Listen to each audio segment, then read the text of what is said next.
Buenas noches. ¿Pueden escucharme? Hola, ¿pueden confirmarme por favor si me escuchan? Yo sí la escucho normal. Ya, gracias. Espero que los demás también. Si no se escucha por el chat, ¿no? Eh, bueno, escriben, ¿no? Para solucionar algún problema. Bien, vamos a empezar entonces con las clases de ecuaciones diferenciales, ¿sí? Bien, bueno, para este parcial tenemos que avanzar lo que son las ecuaciones diferenciales de orden superior, ¿verdad? Entonces vamos a empezar. Primero, vamos a ver un poco de teoría, ¿no? Solamente son unas cuatro presentaciones de teoría y vamos a ver problemas. Voy a hacer lo más puntual posible para no aburrirlos con la parte teórica. Ya, a ver. Bien. Entonces empezamos con las ecuaciones diferenciales de orden superior.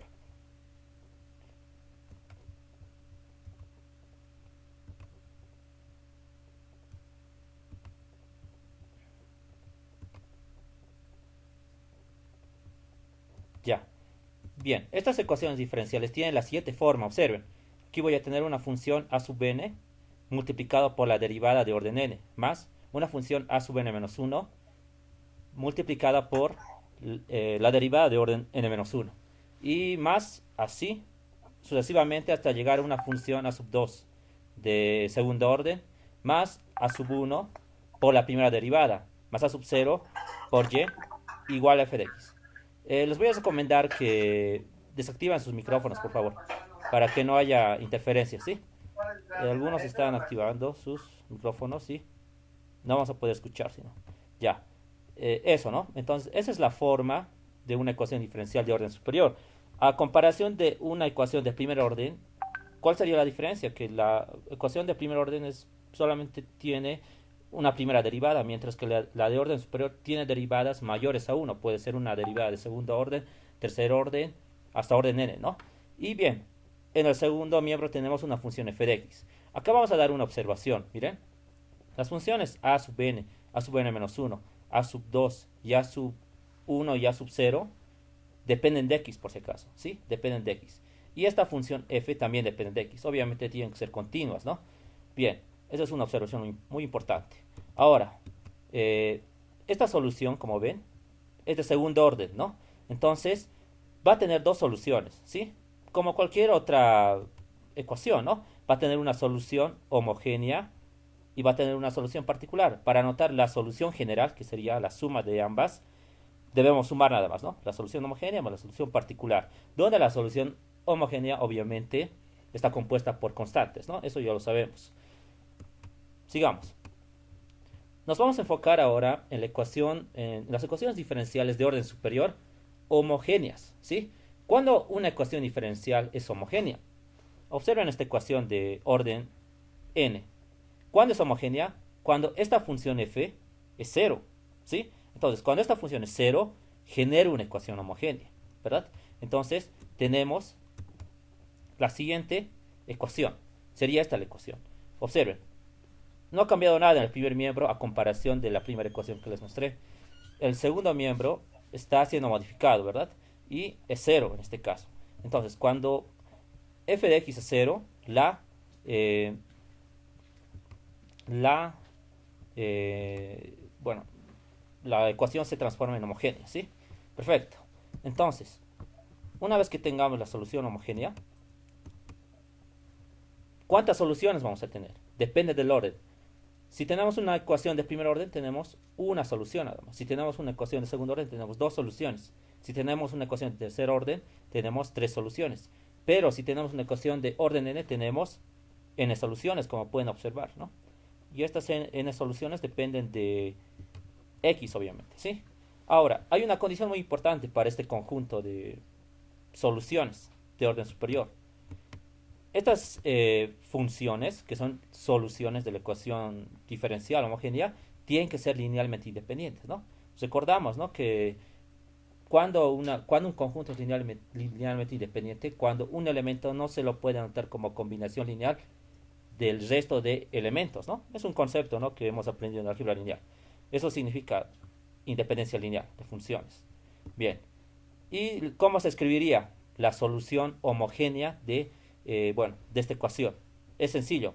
Como tengo, como tengo n soluciones, entonces anoto una constante 1 por la solución 1, más una constante 2 por la solución 2, más la constante 3 por la solución 3, más, y realizo esa suma hasta la última solución que genere, ¿no? En este caso tengo n, entonces la constante n por la solución n.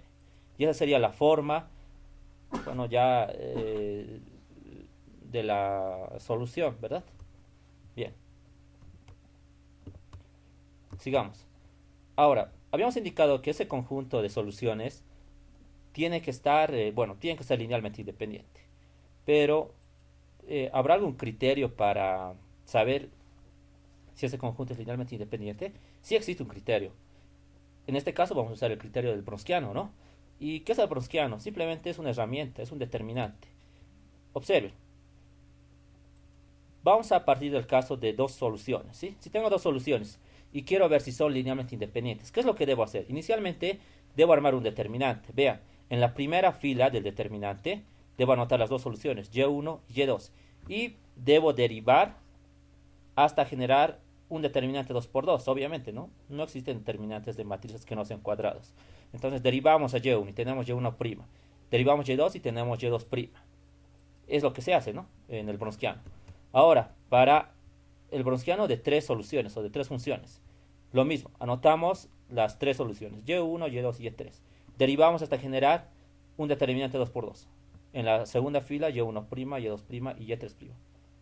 Y en la tercera fila, y1 de segundo orden y y2 de segundo orden y también y3 de segundo orden. Por tanto, generamos un determinante de 3 por 3. Y podemos generalizar para n soluciones. Vean, si tengo n soluciones, anotamos, ¿no? Las n soluciones en la primera fila y vamos derivando hasta hacer la cuadrada, ¿no? El determinante. Y tenemos que resolver el determinante, obviamente. Y ahí va el criterio. Si el determinante es distinto de 0, entonces las soluciones son linealmente independientes. Pero si el determinante es 0, significa que el conjunto de soluciones es linealmente dependiente, ¿no? Lo contrario al linealmente independiente. Entonces, este criterio nos sirve para poder definir si el conjunto es linealmente independiente o linealmente dependiente. Esto es muy importante, ese concepto del Browskiano. Ahora vamos a ver el teorema de Abel para el Browskiano. Observen lo siguiente. Inicialmente, para aplicar ese teorema, tenemos que anotar la ecuación diferencial en su forma normal. ¿Qué quiere decir que esté en su forma normal? Quiere decir que el coeficiente del mayor orden tiene que ser 1. Observen, ¿cuál sería el coeficiente de mayor orden? Sería n, ¿no es cierto? Sería esta derivada. Pero vean el coeficiente de n, es 1 nada más. Entonces ya está normalizada la ecuación. Siempre, ¿no? Para una ecuación de segundo orden, si la queremos anotar en su forma normal, debemos hacer lo mismo. Tenemos que generar como coeficiente 1, ¿sí? Entonces, cuando tengamos ya la ecuación normal, podemos aplicar lo siguiente. Sabemos que vamos a tener n soluciones, porque es una ecuación de n orden. Y este sería el teorema para el Browskiano. Vean, dice, si tengo el Browskiano de todas las soluciones, en este caso las n soluciones, va a ser igual a c por la función exponencial elevado a menos la integral de ¿qué? De Pn-1 de x diferencial de x. ¿Pero qué es Pn-1 de x? Es este coeficiente, si se dan cuenta, ¿no? Es este coeficiente. Pero siempre y cuando esté normalizada la ecuación, o sea, de que el coeficiente de la derivada mayor sea 1, ¿no?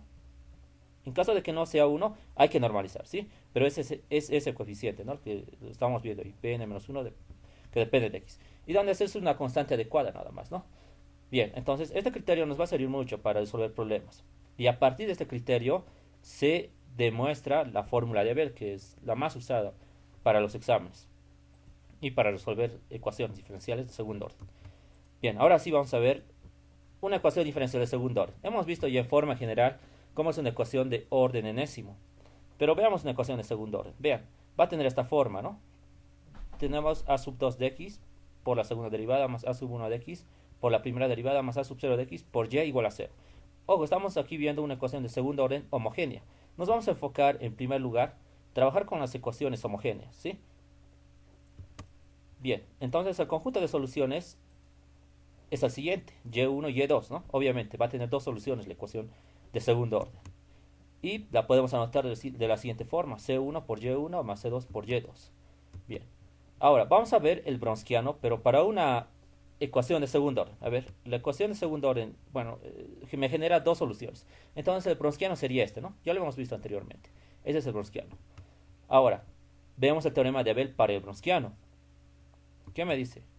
Si tengo una ecuación de segundo orden, vean, pero la ecuación de segundo orden tiene que estar normalizada, como les dije anteriormente. Entonces, ¿cómo sería el teorema de Abel para el Bronsquiano? Simplemente va a ser W, que es igual a C por E elevado a la menos integral de P de X diferencial de X, donde P de X es este coeficiente, ¿verdad? Eso ya lo hemos visto antes, pero estamos aquí viendo para el caso de la ecuación de segundo orden. Listo. Esta parte es la más importante. La aplicación de la fórmula de Abel. ¿Qué me dice la fórmula de Abel? Si tengo una ecuación diferencial de segundo orden, vean, normalizada, ojo, el coeficiente de la derivada de segundo orden tiene que ser 1. Ya está normalizada. ¿Qué es lo que sucede si conozco una solución? Vean, tengo la ecuación de segundo orden y tengo una solución, obviamente, de mi ecuación homogénea. Aquí también podemos decir lo siguiente, que la fórmula de Abel, esta fórmula solo se aplica para una ecuación de segundo orden, ¿sí? No existe una fórmula de Abel para una ecuación de tercer o de cuarto orden, solamente para la de segundo orden, y tiene que ser homogénea. Entonces, si conocemos una solución de esta ecuación, podemos conocer la otra solución. Podemos conocer con esta fórmula. Entonces, observen lo siguiente.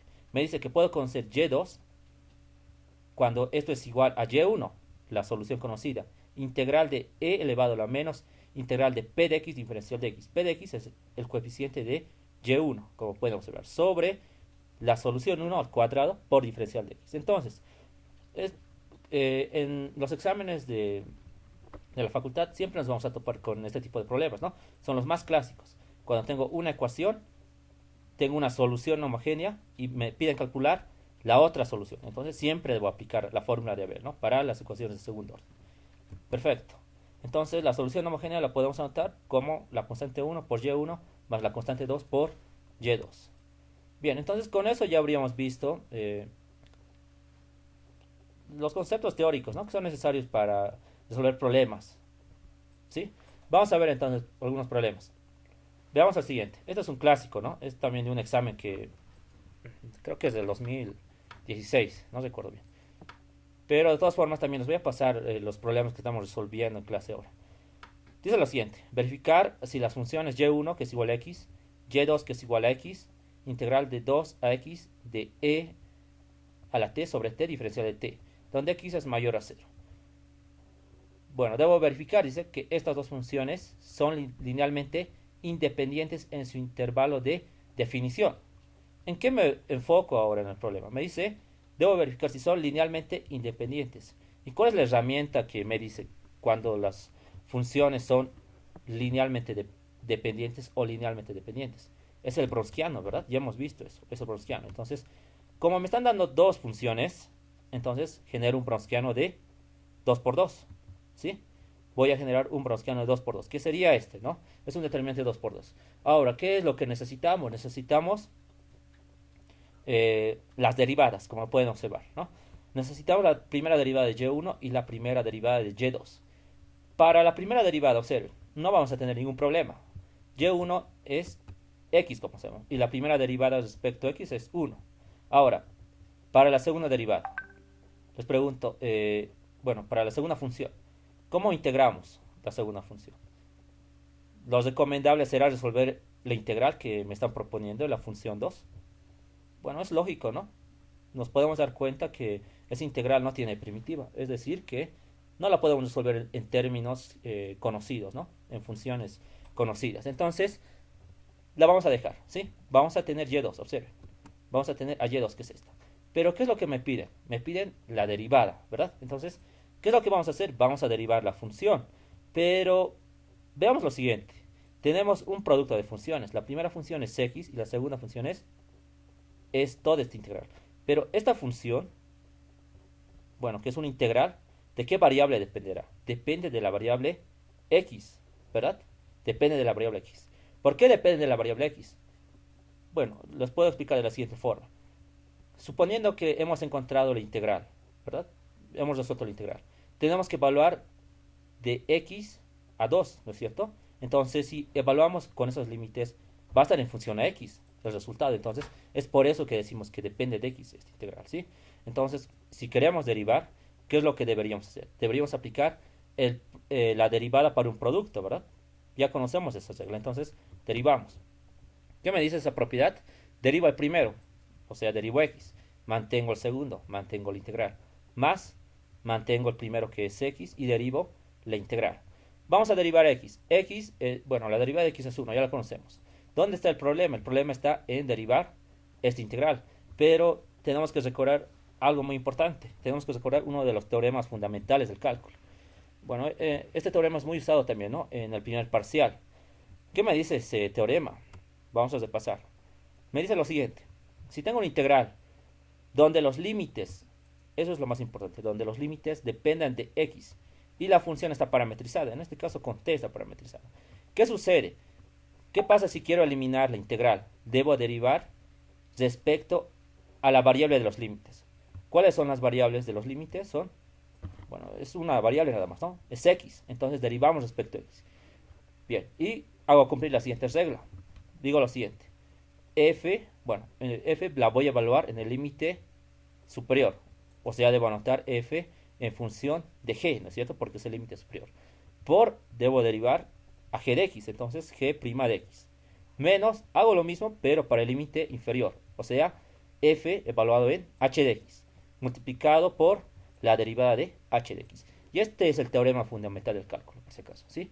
Esto nos sirve para eliminar integrales cuando hay una variable independiente en los límites, ¿verdad? Entonces, aplicamos eso, este teorema. Bueno, inicialmente, la derivada de x es 1. Bueno, el 1 está acá. X se mantiene. Ahora sí, derivamos esta integral. ¿Qué me dice la regla? Observe, esta sería mi función f de t, en este caso, ¿no? ¿Qué me dice la regla? Debo evaluar en el límite superior. Entonces, donde aparezca t, debo reemplazar el límite superior. El límite superior es x, entonces reemplacemos. Voy a tener e a la x sobre x. La regla me dice, por la derivada del límite superior. La derivada de x es 1, multiplicado por 1. Menos, la función la voy a evaluar en el límite inferior. O sea, e a la t sobre t la evalúo en 2. Teniendo e al cuadrado sobre 2. Por la derivada del límite inferior. ¿Cuál sería la derivada de 2? Sería 0, ¿no es cierto? Bien, entonces toda esta expresión se va a hacer 0. E al cuadrado sobre 2 por 0 es 0. Simplificando, me quedaría lo siguiente. La integral de 2x de e a la t sobre t, diferencial de t más e a la x. Observen que ya he generado la segunda derivada. Por más de que no se haya eliminado el signo de la integral, no me interesa, ¿no? Porque lo que me está pidiendo es la segunda derivada. Seguramente en el proceso de resolver el determinante se va a simplificar, ¿no? Pero veamos lo que va a pasar. A ver. Ahora vamos a reemplazar en el determinante. Y1 es x. Y2 la conocemos, ¿no? Es x por la integral. La derivada de y1 es 1 y la derivada de y2 es toda esta expresión que la podemos observar. ¿Cómo resolvemos este determinante 2 por 2? Aplicamos la regla de Laplace, que me dice que el producto de la diagonal, bueno, el resultado del determinante va a ser el producto de la diagonal principal menos el producto de la diagonal secundaria. Entonces, multiplicamos la diagonal principal x por toda esa integral, teniendo x por la integral más x por la función exponencial, menos el producto de la diagonal secundaria, 1 por x por la integral de et sobre t diferencial de t, que sería este término, ¿no? Simplificamos, observen, hay términos semejantes. Simplificamos x por la integral menos x por la integral. Se van. Quedándome nada más x por e a la x, ¿no? Y ese sería el browskiano. Observen. Entonces, podemos realizar el análisis. Porque me piden realizar un análisis, ¿no? Para ver si las funciones son linealmente independientes. Ahora, recordamos. Si el browskiano es distinto de 0, ¿qué significa? Que las funciones son linealmente independientes. Entonces se verifica, ¿no es cierto? Y quedaría demostrado entonces el problema, ¿no? Porque nos pedirían verificar, ¿sí? Esa sería entonces la demostración. Han visto que hay que aplicar nada más el browskiano cuando me piden calcular o me piden verificar si son linealmente independientes un conjunto de funciones, ¿verdad? Como en este caso. Y también hemos aplicado el teorema fundamental del cálculo para las integrales. Esto deben recordar siempre, ¿no? Es muy fundamental que recuerden, ¿sí? Veamos otro problema. Ya. Dice lo siguiente. Dada la ecuación de segundo orden. Vean, me está dando una ecuación de segundo orden. Y segunda menos x a la menos 1 por y prima más g de x por y igual a 0. Observen, también es homogénea, ¿sí? La clase de hoy, en la clase de hoy nos vamos a enfocar en las ecuaciones homogéneas nada más, ¿sí? Porque es lo que siempre trae el examen y hay que saber, es la base para resolver las demás ecuaciones. Entonces, ¿qué me dice? Hallar g de x de tal manera que existan dos soluciones, tal que una sea el cuadrado de la otra. Ahora les explico lo siguiente. Este tipo de problemas son clásicos en la facultad. De hecho, este es un problema de la facultad. ¿Y qué es lo que hay que hacer? Ya, el proceso es mecánico, ¿sí? Yo les digo que es mecánico. ¿En qué consiste? Miren, en este tipo de problemas siempre van a pedir una función. Observen, en este caso es g de x, que está multiplicada a y. Pero en otro examen, en otra pregunta, me pueden dar f de x, que está multiplicado a y prima, digamos. ¿Sí? Entonces, el procedimiento va a ser el mismo, ¿sí? Sea donde sea que se encuentre la función, el procedimiento va a ser el mismo. Entonces, ¿cuál es el procedimiento? El procedimiento únicamente consiste en calcular una solución, solamente una solución de la ecuación diferencial, posteriormente reemplazar en la ecuación diferencial y despejar g de x. Es bien simple la resolución de este tipo de problemas. Pero ojo, siempre me van a dar una condición, ¿sí? Ya sea una condición entre las soluciones, como en este caso me dice que me están dando una condición, ¿verdad? O me van a dar una solución, ¿sí? Bien, en este caso me están dando una condición. Me dice que de tal manera que existan dos soluciones, ¿no? Tal que una sea el cuadrado de la otra. Sí, ya me han dado una condición ahí. Me dicen que una sea el cuadrado de la otra. Inicialmente vamos a escribir la condición. A ver, ¿cómo podemos interpretar que una solución sea el cuadrado de la otra? Eh, bueno, podemos interpretar de esta forma, ¿no? Podemos decir que y cuadrado es igual a y1 al cuadrado. Ahora algunos se preguntarán, ¿y si lo hago en forma inversa? O sea que y1 es igual a y2 al cuadrado. La solución les va a generar, g de x les tienen que generar la misma respuesta para esta condición o escrita de la otra forma, ¿no? La otra forma sería y1 que es igual a y2 al cuadrado, por si acaso, ¿sí? Porque aquí no me están restringiendo, ¿no? No me están diciendo que la primera solución es igual a la segunda solución al cuadrado. Simplemente me están diciendo que una es igual al cuadrado de la otra. Entonces, anotamos como queramos, ¿no? Pero obviamente interpretando bien la condición que me están dando en el problema. Perfecto. Una vez que tengamos eso, vamos a decir lo siguiente. Vamos a aplicar la fórmula de Bell. Ojo, este tipo de problemas siempre se los resuelve con la fórmula de Bell. Bien, ¿qué me dice la fórmula de Bell? Vamos a recordar. Para una ecuación de segundo orden, como pueden observar, homogénea, por si acaso, conozco una solución y1. La otra solución la puedo calcular con la fórmula, ¿verdad? Pero ¿qué habíamos indicado por este tipo de problemas? Que simplemente es necesario conocer una solución, ¿verdad? Posteriormente reemplazar en la ecuación y despejar g de x. Simplemente consiste en eso. Entonces calculemos una solución. Para calcular vamos a usar la fórmula de Bell. A ver. Entonces, inicialmente vamos a escribir la ecuación la ecuación de segundo orden que me están dando.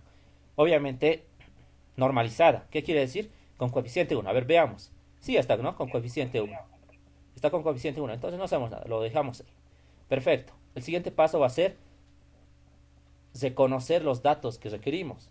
Observen en la fórmula. ¿Qué necesitamos? Necesitamos a p de x inicialmente. Pero p de x es el coeficiente de y', como pueden ver. Entonces, en este caso, p de x sería menos x a la menos 1. Eso es importante, ¿sí?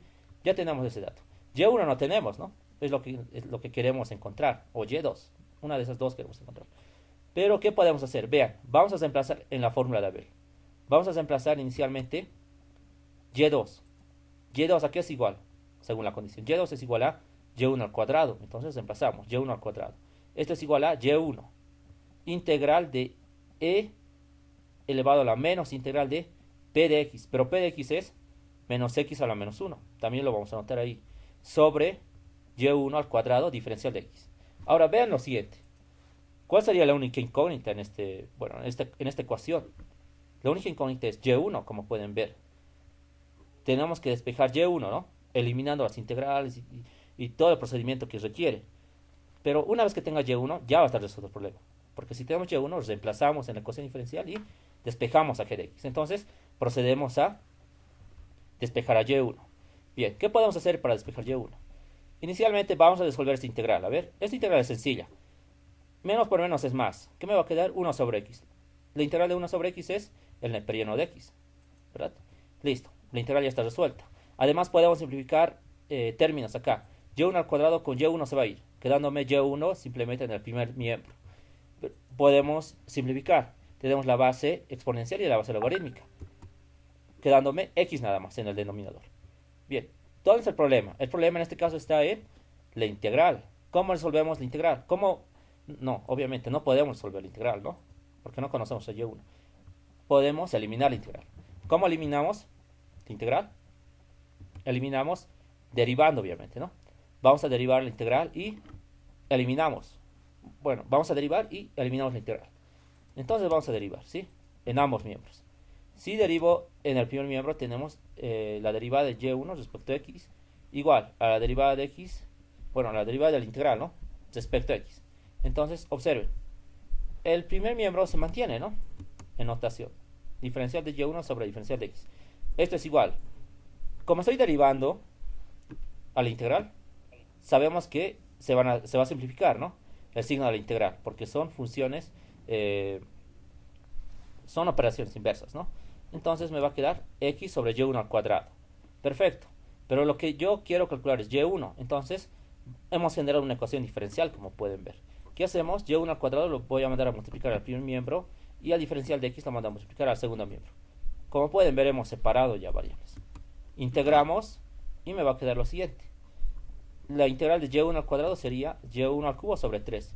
Y la integral de x sería x cuadrado sobre 2. Ahora, aquí hay una cuestión muy importante en la fórmula de Abel. Esto es muy importante. En la fórmula de Abel, cuando estén integrando, nunca tienen que anotar una constante de integración. ¿Sí? Nunca anoten una constante de integración. ¿Por qué no se debe anotar una constante de integración? Porque si integramos, observen, en esta parte, si integramos acá más una constante, esta constante va a ser multiplicada por y1, ¿verdad? Entonces, vamos a tener ahí tenemos dos funciones que son linealmente dependientes. Entonces, eso no puede existir, ¿no? Por eso se considera que c es 0, ¿cierto? Que la constante sea 0. Finalmente decimos que la constante siempre va a ser 0 en la fórmula de Abel, o que nunca debemos anotar la constante de integración. Bien, entonces queremos a y1, habíamos indicado. Despejamos y1, es álgebra nada más esta parte. Despejando y1 tenemos la raíz cúbica de 3 medios por x a la 2 tercios. Bien, habíamos indicado que si obtenemos una solución, ya se resuelve el problema, ¿no? Entonces, como pueden ver, tenemos a y1. Pero bien, podemos anotar también la solución de la ecuación. A ver, ¿cómo sería la solución de la ecuación? Para recordar. La solución de la ecuación, bueno, necesitamos dos soluciones, ¿no? Para anotar la solución. Pero tenemos esta relación. Sabemos que y2 es igual a y1 al cuadrado. Entonces, hacemos lo siguiente. Lo que vamos a hacer ahora es reemplazar. Vamos a reemplazar y1. Y1 es toda esa expresión, ¿no? Pero y2 es y1 al cuadrado. Entonces, tenemos esta expresión y calculamos a y2. Simplificando, tenemos la raíz cúbica de 9 cuartos por x a la 4 tercios. Bien, ahora, podemos anotar la solución de la ecuación. Vean, ¿cómo se anota la solución de una ecuación? Es la constante 1 por y1. En este caso, y1 es la expresión que hemos hallado. Más la constante 2 por la expresión que hemos hallado también, ¿no? y2, que está en esta parte. Bien, pero esto también es muy importante en las soluciones de las soluciones homogéneas, ¿sí? Observen, aquí tengo una constante 1, ¿no? Que siempre la debo anotar. Pero observen, aquí tengo otra constante. Si multiplico esta constante 1 por esta otra constante, me va a generar otra constante, ¿sí? Que la puedo llamar la constante 1. Pasa lo mismo en esta parte, ¿no? La constante 2 multiplicada por esta otra constante me genera una constante K2. Y la puedo anotar de esta forma, ¿sí? La puedo anotar de esta forma. Y esa sería la solución de la ecuación diferencial. Pero no nos han pedido la solución de la ecuación diferencial. Lo que nos han pedido es calcular g de x. Pero ¿qué les había indicado? El truco está en calcular una solución nada más.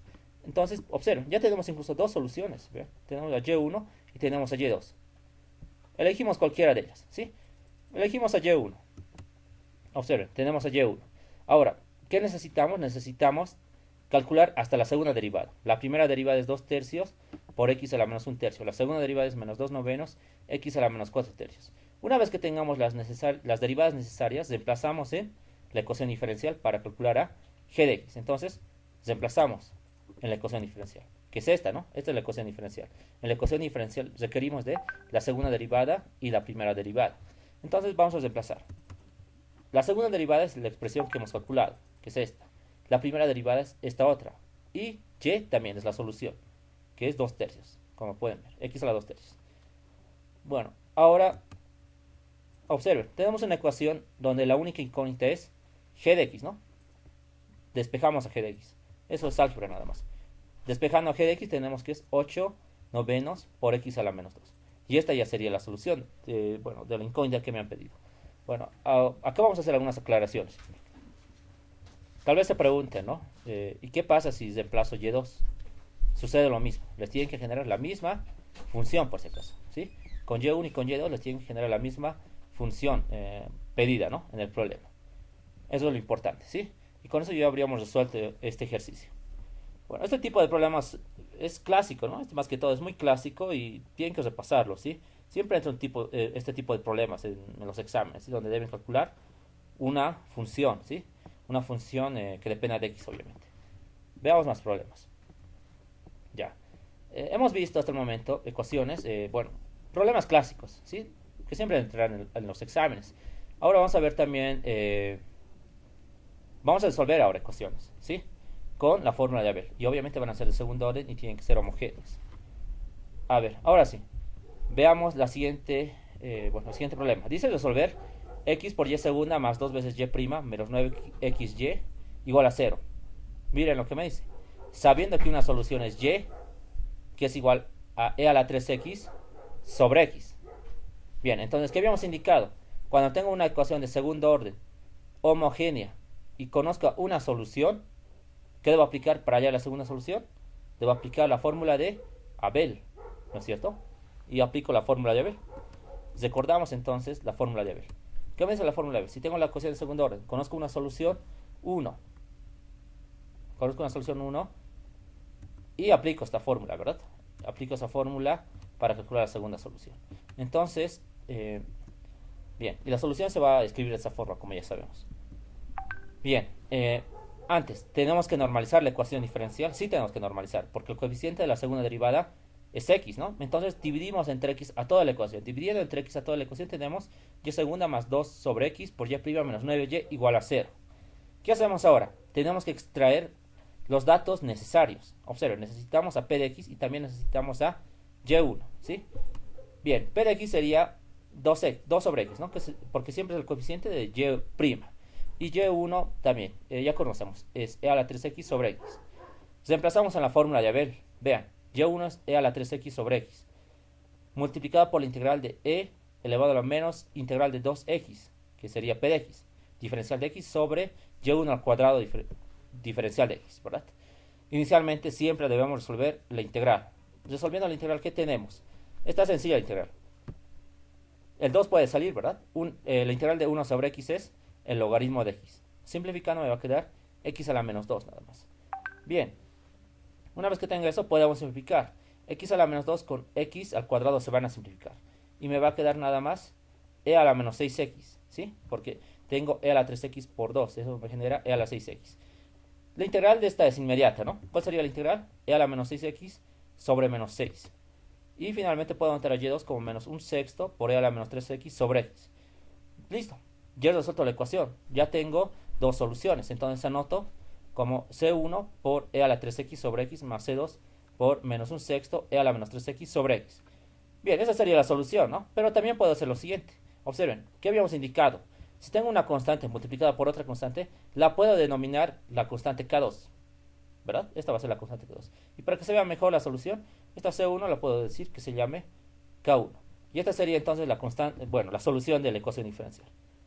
Bien, listo. Entonces hasta aquí habríamos visto ya el caso de una ecuación diferencial de segundo orden homogénea con una solución particular, donde se la resuelve por la fórmula de Abel, ¿verdad? Bien, se va a acabar el tiempo del Zoom. Me voy a desconectar, ¿sí? Les vuelvo a mandar otro link.